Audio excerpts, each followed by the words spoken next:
noches.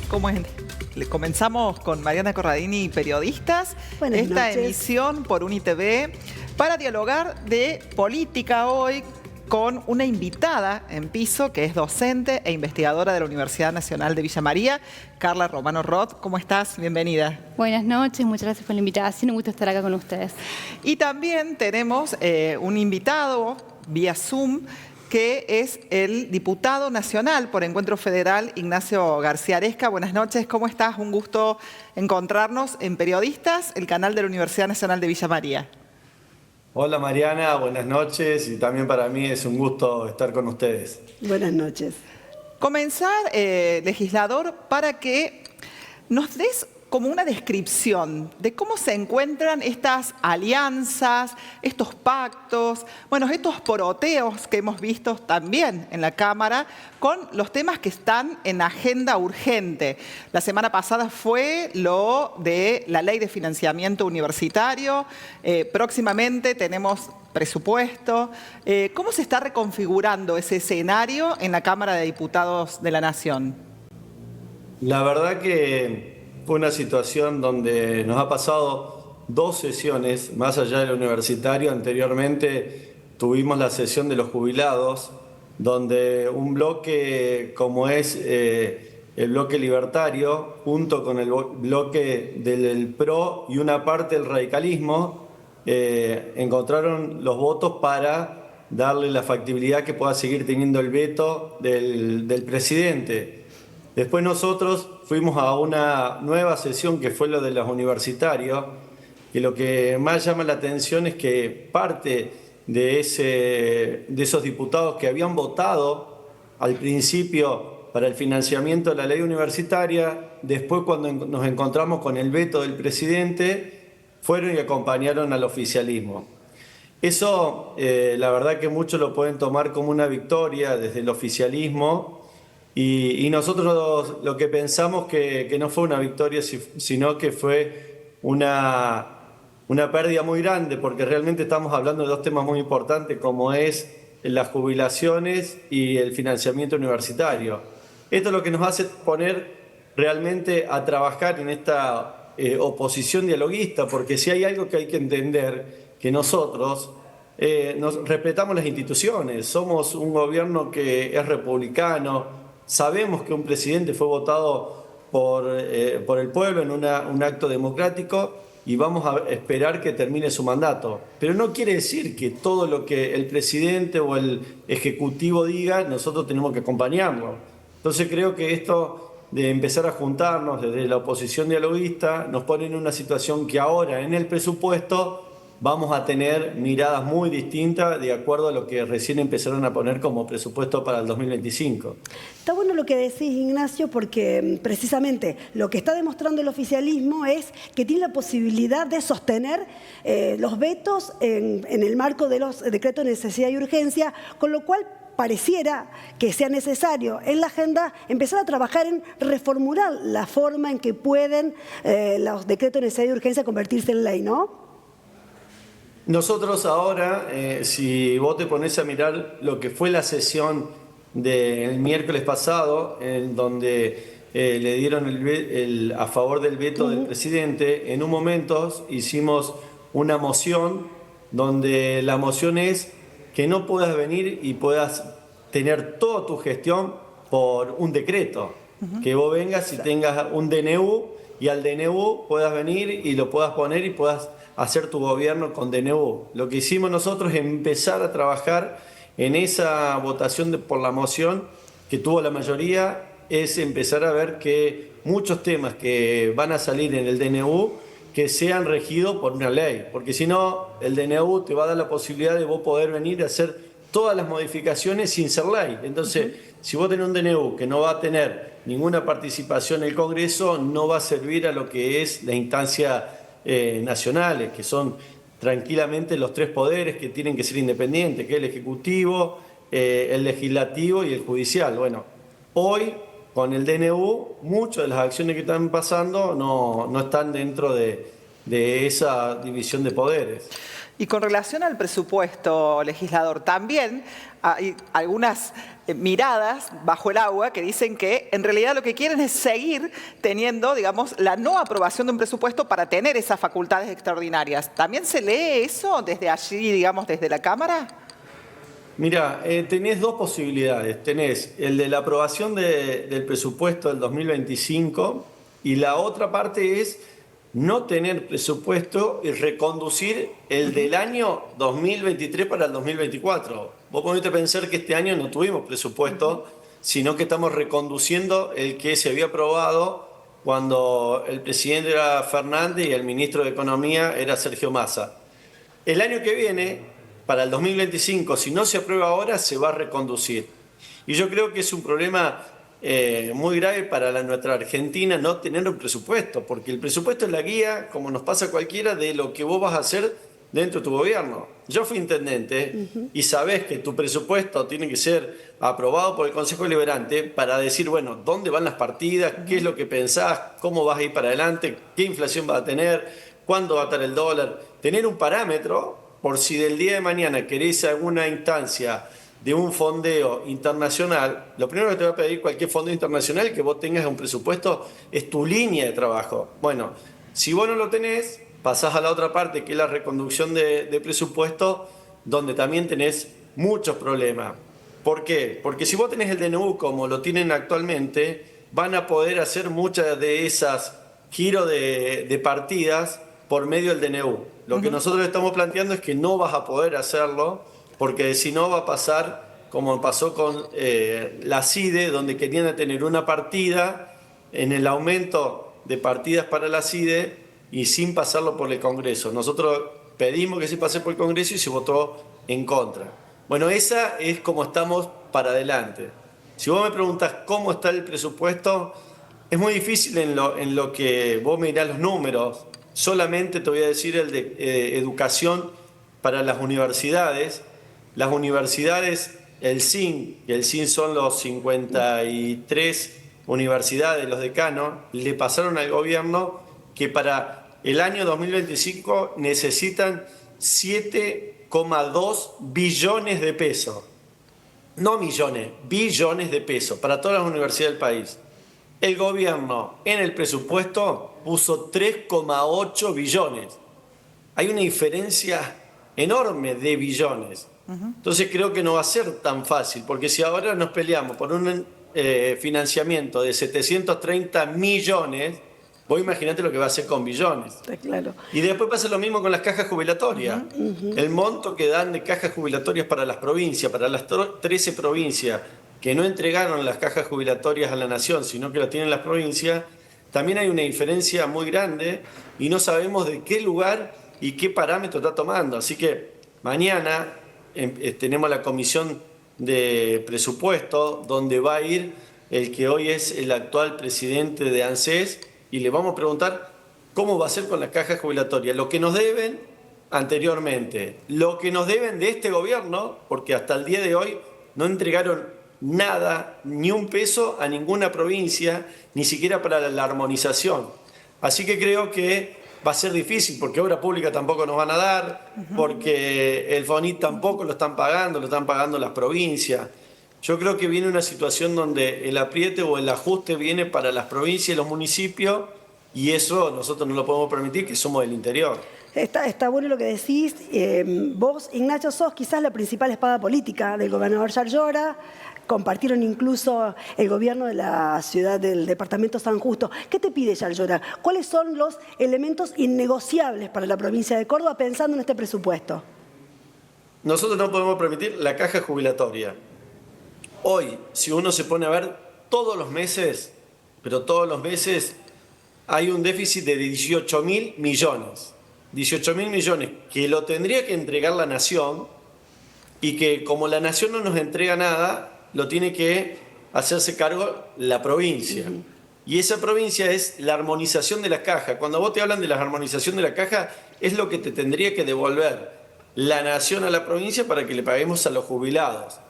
Pero yo siempre digo, el método que utilizan los activos, todos nosotros los activos, pagamos para que le podamos pagar a los jubilados, a los pasivos. ¿Qué pasa? De Córdoba sale mucho dinero que va al ANSES. El ANSES lo divide, como pasa con Córdoba, como pasa por Santa Fe, como pasa por Buenos Aires, lo dividen en todo el país.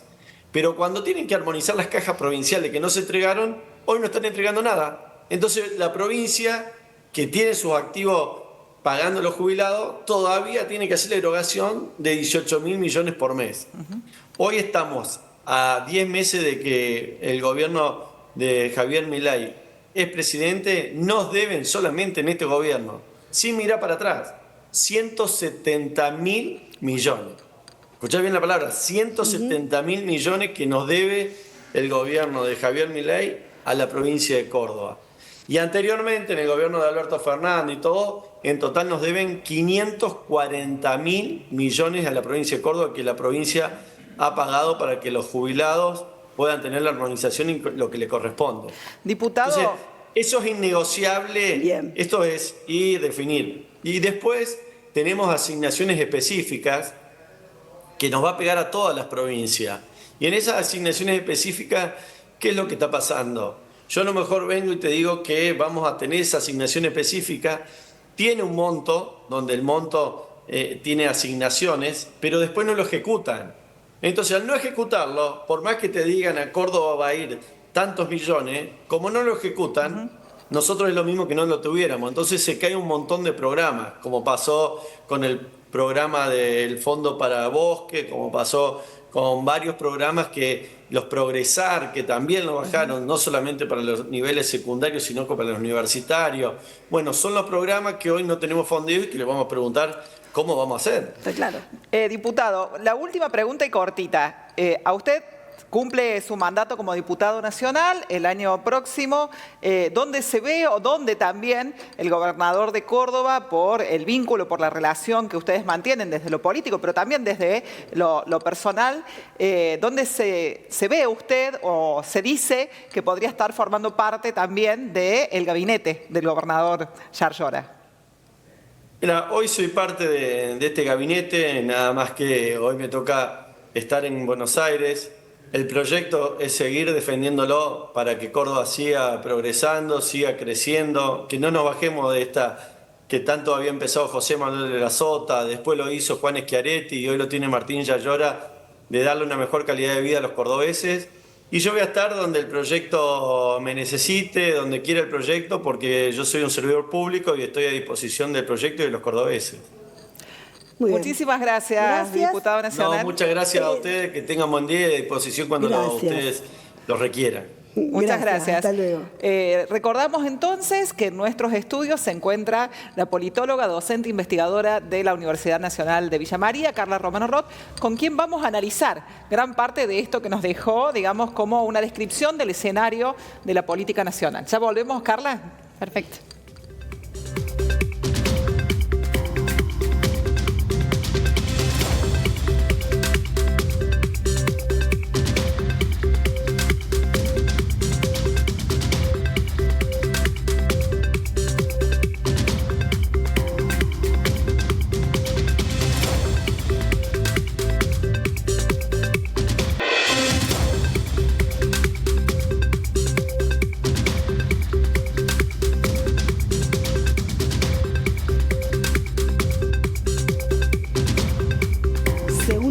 Tenemos en nuestros estudios a la docente investigadora de nuestra universidad, a Carla Romano Roth.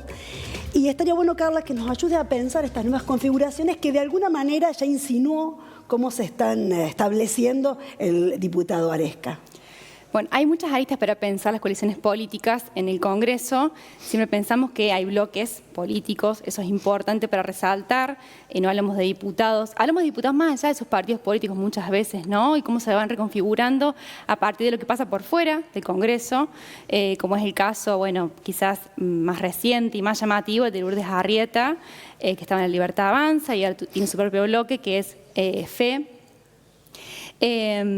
Y quizás por ahí pensar, bueno, cómo se van reacomodando en torno a los proyectos de ley, pero también más allá de esos proyectos de leyes, o en este caso, la posibilidad de tirar abajo un veto presidencial, ¿no? Pensando, por ejemplo, en cómo muchos diputados de las provincias, como es el caso de Misiones y de Tucumán, cambiaron su voto o se abstuvieron o se ausentaron del recinto en la votación del 9 de octubre pasado, ¿no? Eso es importante pensar cómo la política informal que se da por fuera de esa discusión en el Senado o en las comisiones del Congreso va afectando esas votaciones, ¿no? Y que muchas veces superan a los discursos que se dan en las cámaras, las respectivas cámaras, como decía el diputado García Aresca, muchos que votaron afirmativamente por la ley en agosto, que fueron diputados de la primera votación, y que luego ahora en octubre se abstuvieron o votaron negativamente, ¿no? Y con relación a esto, Carla, vos lo decías, ¿no? Más allá de los legisladores como personas nominadas como nombre y apellido, están las alianzas y los partidos, pero también está la representatividad que el pueblo les dio a esas alianzas o a esos partidos. ¿Qué está pasando con esa disociación, digamos, con ese distanciamiento? Sí, se podría pensar como crisis de representación política, hablamos mucho en ciencia política de ese problema, es un problema de la ciencia política, que no es nuevo, sino que se empezó a hablar de ello hacia finales de los años 80, con otras características, por supuesto, ¿no? Porque ahora tenemos un nuevo aspecto que considerar, que son las redes sociales y cómo la política también se transita por lo virtual, aunque, bueno, muchos y muchas reneguemos de ese modo de hacer política, ¿no? O de ese modo quizás de expresar las ideas políticas. También otro aspecto para considerar respecto a ese alejamiento entre representantes y representados podría ser de una manera como pensar en números, ¿no? Constantemente, esto que tan novedoso es de la ciencia de los datos, ¿no? Y cómo se va avanzando en ese sentido. Pareciera que somos números, entonces todo lo que opinamos y cómo pensamos se traduce en porcentajes. Hay varias consultoras, ¿no? Últimamente, semanalmente, mensualmente, exponiendo resultados al respecto de opiniones del presidente Milei, acerca de decisiones políticas que se van tomando en la gestión, proyectos de leyes, ¿no? O inclusive opiniones controversiales que ha tenido el actual presidente desde su candidatura y en adelante, ¿no? Vos sabés que cuando te escuchaba recién, que también tiene que ver con lo que nos decía el diputado hace un ratito, el oficialismo demostró que tiene capacidad de daño para sostener vetos, pero no deja de ser una minoría. Para tener la iniciativa legislativa, más si se avanza en un proyecto de ley que modifique las condiciones por las cuales se aprueban los DNU, que esto se modificó en la época de Néstor Kirchner, también hay que decirlo, ¿cómo va a ser, cómo va a prosperar el gobierno si solo tiene una minoría que puede detener pero que no puede impulsar? No sé si es clara la pregunta. Sí, bueno, es para pensarlo, pero, por ejemplo, dar de baja ese veto presidencial a la ley de financiamiento universitario hubiese sido una excepcionalidad, ¿no? Nunca un veto presidencial pudo ser bajado por el Congreso, ¿no? Y hemos pasado por gobiernos que han tenido mayoría en diputados y o en senadores, y eso no ha sido posible. Y en este caso, con una minoría sí es interesante pensar justamente esa pregunta, pero bueno, ahí entra lo que se denomina en algunos lugares como oposición dialoguista, y bueno, estos partidos, estos bloques, que puede ser el PRO, que puede ser algunos diputados de la Unión Cívica Radical, ¿no? De alguna manera haciendo estrategias o negociando con la gestión actual de Milei al respecto, ¿no? Me parece que ahí, vuelvo a lo que dije primero, me parece muy importante pensar en el peso que tienen las provincias y en relación a lo que decía también el diputado García Aresca, esto de parece que la responsabilidad va a terminar reposando sobre las provincias y los municipios, tiene que ver también con eso. Si el Estado Nacional se retira de ciertas responsabilidades que están asentadas en leyes y en nuestra Constitución Nacional, por supuesto, bueno, las provincias adquieren otro cariz y otra importancia que, bueno, pensando que somos un país federal, no deja de ser relevante para pensar, ¿no? Pensando también ya en el plano político partidario, ¿no? El rol de las provincias, decías vos, y también hay como emergencias en La Rioja, en el cordobesismo, si hablamos del Partido Justicialista, que, bueno, tuvo múltiples alianzas, coaliciones, y que ha presentado en los últimos días la posibilidad de, o por lo menos la aspiración de Cristina Fernández ser la presidenta, presidir el partido. También eso está en juego, el valor de las provincias y, como decías vos, los partidos provinciales o por lo menos los referentes del peronismo del interior. Sí, está en juego, pero también hay que pensar que el Partido Justicialista Nacional muchas veces su desarrollo estuvo más vinculado al PJ Buenos Aires y no tanto a los PJ provinciales, ¿no? También pensar en que el peronismo es un movimiento y que el PJ se piensa como una herramienta para la política partidaria, para ocupar cargos en el Estado, para gestionar el Estado, pero como ha señalado al momento en que, por ejemplo, Cristina Fernández de Kirchner expresó su interés en presentarse como candidata al PJ Nacional y inmediatamente desde el PJ Córdoba salieron a diferenciarse, como siempre se ha hecho, por supuesto, desde el cordobesismo, de la posibilidad de esa candidatura, ¿no? Entonces también hay que pensar en las disputas que se dan primero en los PJ provinciales, ¿no? Y cómo pesan quienes están allí gestionando esos partidos, ¿no? Córdoba me parece que es un claro ejemplo de cómo la línea cordobesista, que bueno, primero tuvo a José Manuel de la Sota como principal líder, luego se sumó Juan Schiaretti, hoy tenemos a Martín Yarlora, veremos cómo va construyendo su liderazgo a partir de esta nueva gestión. Un PJ cordobés que ha construido, ha desarrollado su actuación en el partido desde la gestión, siempre desde la gestión, ¿no? Nunca fuera de la provincia. Entonces también es muy interesante pensarlo y cómo a nivel nacional el PJ tiene otro desarrollo. No necesariamente quien presida ese aparato partidario gestiona o es presidente. Sí pasó, bueno, o pasó cuando estaba Alberto Fernández, por supuesto, hasta ahora ahora, pero en su momento cuando era presidente y presidente de la Nación y presidente del PJ Nacional. ¿Por qué habría de interesarle ahora sí a Cristina el PJ? Siempre lo desconoció, generó sus propios sellos, no le importó. ¿Por qué ahora sí? Bueno, esa idea de los propios sellos tiene que ver también, hago un paréntesis, con la crisis de representación de los partidos políticos, ¿no? En el momento en el que los partidos políticos dejaron de ser representativos de las diferentes miradas de la ciudadanía, ¿no? Y hubo que pensar en coaliciones de partidos y si vamos al PJ, ya sea a nivel nacional o a niveles provinciales, no necesariamente hubo una línea, sino que siempre hubo muchísimas disputas y hay que pensar más bien cuáles eran las estrategias que se armaban articuladamente en esos PJ o por fuera de los PJ también, ¿no? Claro, eran estrategias electorales, en realidad. Estrategias electorales. Es interesante pensar por qué Cristina ahora decide presentarse al PJ,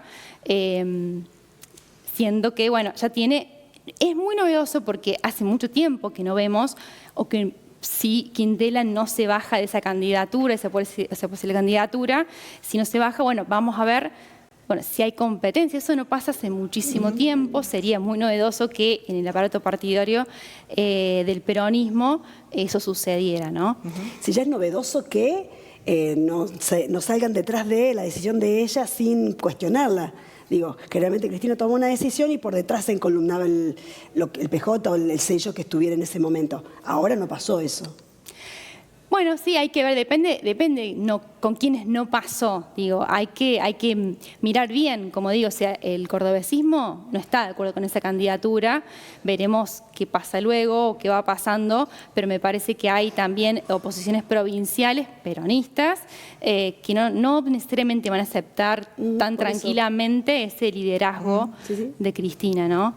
Y con relación a los otros partidos tradicionales, ¿no? Que vos decías, para también cerrar, esa crisis de representatividad. También la UCR está quedando, digamos, así como en evidencia en los últimos procesos electorales, siendo como un convidado ahí de piedra del PRO, ¿no? Sí. Y ahora también, si se quiere, virando y prestando acuerdos para La Libertad Avanza.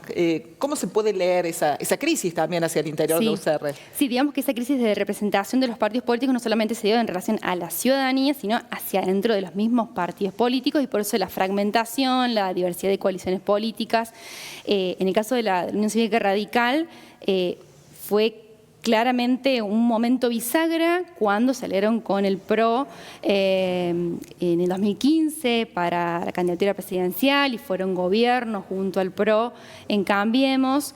Y bueno, ahí me parece que ahí empezó un proceso de quizás de contaminación más del PRO hacia el UCR que viceversa, de ciertas maneras de mirar la política, de hacer estrategia, y hoy vemos que quizás aquellos y aquellas radicales que son más institucionalistas muchas veces parecen ser una minoría, ¿no? Parecen ser, no digo que lo sean, ¿no? Estamos hablando de los partidos y quienes ocupan cargos públicos. A mí me interesaba, como para cerrar también, pensar en la reforma del 94, porque estamos hablando constantemente de la crisis de representación respecto de la ciudadanía y en los partidos políticos.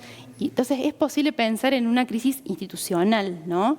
Que en la reforma del 94, o la posibilidad de que esa reforma sucediera, tuvo que ver con que la institucionalidad, a pesar de las críticas del gobierno Menem y demás, hubo posibilidad de acuerdos, de conciliación en torno a principios agregados a la Constitución Nacional que tenemos hoy en día, hasta hoy en día, que es muy difícil pensar en la actualidad, ¿no? Hay tanta fragmentación y tampoco es tan claro, digamos, cómo va a votar un diputado radical o una senadora radical. Muchas veces dudamos y eso quizás hace 30 años atrás no era tan así. Sí, más pensando en temas como jubilaciones y universidades. Exacto. Temas muy... Nos tenemos que ir. Nos están ya indicando con la música. Que se terminó. Sí. Carla, Muchísimas gracias, Carla Romano Roth, por tus aportes. Les decimos que pueden recuperar estos contenidos los días jueves y domingos a la hora 21:30 por UniTV, también en las redes oficiales de periodistas. Agradecemos a Erika Fecia por el peinado, a Pia Forconi por el maquillaje y a Lilou por la indumentaria. Muchísimas gracias. Buena semana.